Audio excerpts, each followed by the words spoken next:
Ladies and gentlemen, I'd like to present to you one of the very best lawyers we could ever have speak to us about prosecution, Mr. Brian Greenspan.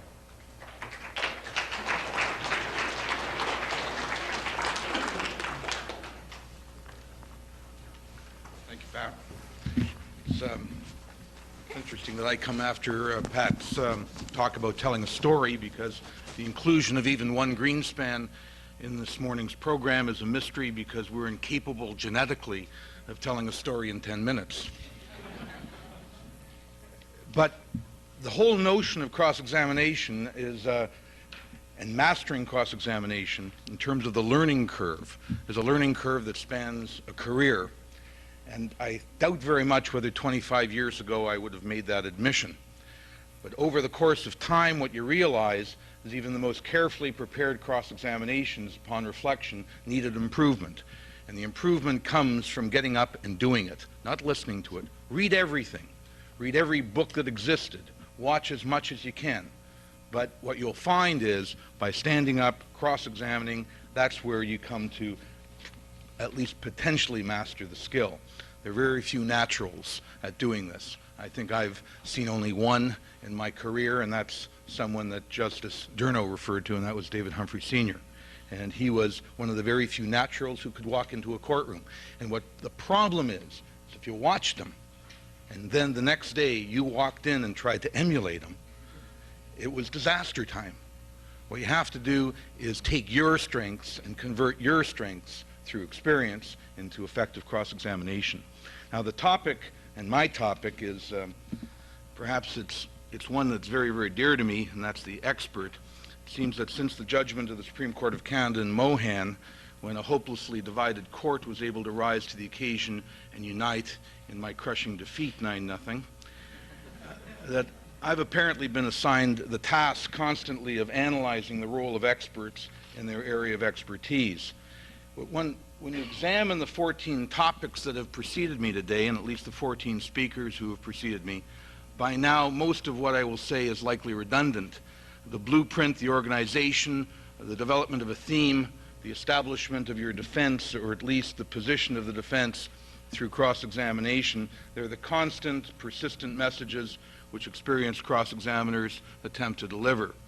Cross-examination of the expert in many ways is a synthesis of all of these themes. Remember, you have two opportunities to cross-examine the expert. First, in the area of the expert's expertise.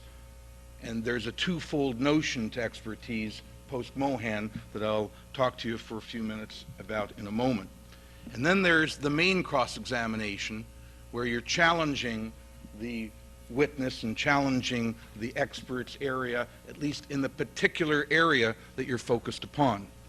And the precursor to all of that when it comes to the expert, and the area of preparation that's perhaps almost unique when it comes to expert evidence, is the retention of your own expert. And that's the key to proper preparation. Once you've familiarized yourself with the disclosure material, once you've focused upon what the expert is going to advance in terms of the critical aspect of the expert's evidence, what you have to do is find the person to analyze it, to explore the weaknesses, to provide you with the blueprint, because this is an area where you're going to seek some outside guidance, some outside assistance to provide the tools to then cross-examine effectively. I think of perhaps, usually we see psychiatrists in court, but often we see forensic accountants. It's a strange term that we've developed for someone who is an accountant who happens to be engaged in litigation and other than simply preparing tax forms. But nevertheless, the paper trail that that forensic accountant follows, the nature of the retention, it may to us appear to be unflawed. To your expert, there will be areas that you can explore and develop and focus upon. In the case of Dr. Morrison in Halifax, the cause of death, the way in which the patient died was a critical aspect of it. We retained a whole series of wonderful experts, but one expert found the answer to the entire problem, the answer that no one had found, no one had seen, and we were able to develop from that expert's position and focus the entire theme of the preliminary hearing that led to Dr. Morrison's discharge, so that the retention of the expert is fundamental. Your expert is fundamental to what you're about to do. And then you read, because keep in mind, the expert who's going to be called has a broad area of expertise. You only have to be familiar with the one critical aspect of that expert's expertise that's going to affect what your job is all about. So that if you have an art fraud, I once had a counterfeit Ozias Leduc. I hadn't heard of Ozias Leduc before that case. I read every text, every book available on Ozias Leduc. Thankfully, there were only 2. But by the time trial came, I was as familiar with Ozias Leduc's brushstroke as I had been with Mickey Mantle's batting stroke. And that's something I knew about before the trial. So that you try to immerse yourself in that area, and that very, very small area. And so that when the art expert, who knows 80, 100 artists like the back of his hand, Ozias Leduc is just one area of that expert's expertise. Now, I've said there are 2 aspects in terms of qualification, and that is the direct result of Mohan, and it perhaps is the lasting message of Mohan, and that is an expert is first qualified in terms of that expert's area of qualification.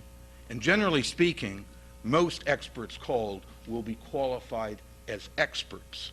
It's seldom the case that a physician will not be able to express an opinion in the area of medicine. It's seldom the case that an accountant will not be able to express an opinion in an area of accountancy. So that area on that first cross-examination is an area where you may not want to explore many of the weaknesses when you're trying to qualify the expert. You may want to hold back those weaknesses so the witness is unprepared when you get to the actual cross-examination for an examination of the fact that he really hasn't done very much work in this particular refined area that you're pursuing in this particular trial. So you may want to virtually concede the general qualifications of the expert to provide the opinion, because what's more important today, and our Court of Appeal has now rather persistently emphasized this, and really it arises from early cases that were done, Olskamp, the trial judgment in Ottawa, and then later on we then have a development in Ontario, and recently in McIntosh, the judgment of Finlayson, and Justice Rosenberg's more recent judgment in BM, that focuses upon, can this expert actually testify in this area of expertise, because, Mohan, there isn't a scientific foundation for that area of expertise. So that a psychologist who's testifying on some profile of some type of person may be a psychologist qualified to give an expert opinion in psychology, but that area of the profile doesn't have a sufficient foundation in the area of science or in clinical examination to justify the admission of that particular area. And that's much more the fruitful area of cross-examination that's now arisen post-Mohan. And we now see a whole series of cases. It's interesting that McIntosh, which is one of the first Court of Appeal cases that stops the floodgates, is a pro-Crown case. And that, they keep forgetting, Mohan was a unanimous court. I'm sure if Justice LaRue Dubé had realized that she actually came up with a judgment favorable to the defense, she may not have done it. It may have been 8-1. But and again, McIntosh stops an area of expertise that's being admitted that's favorable to the defense. But if you take a look at what it now means, it means that you can stop Crown witnesses equally and equally effectively, because they go into areas that are still new areas, poorly developed areas of expertise, areas upon which there ought not to be expert comment. It is 10 minutes. Let me simply say this. One of the wonderful areas of examining or cross-examining the expert is this, that as soon as you call someone an expert, it leads to the conclusion that they know much more about the subject than anyone else. And as a result, virtually every expert is in some way an arrogant witness. And that's understandable.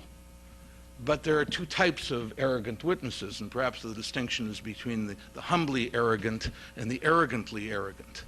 The humbly arrogant witness is a difficult witness to cross-examine, because that witness will reveal some of the flaws, some of the weaknesses in the opinion, will go with you to a certain extent, and will take you perhaps to where you're going by agreeing with you. That somehow fortifies the strength of the bottom line opinion that expert has to offer.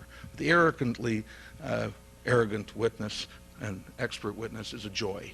And it's the type of witness who at the end of a cross-examination you sit down and wonder how it is that people actually pay you to do this work. Because that type of witness is the type of witness who will steadfastly not give an inch. And that's where, if you're well prepared with the expert, and you have an expert who's guided you properly in terms of the weaknesses, you can demonstrate the weaknesses, and as that arrogant witness is holding on for dear life, you can destroy the foundation of the opinion and render it really of little use to the Crown and little use in terms of the fact finder.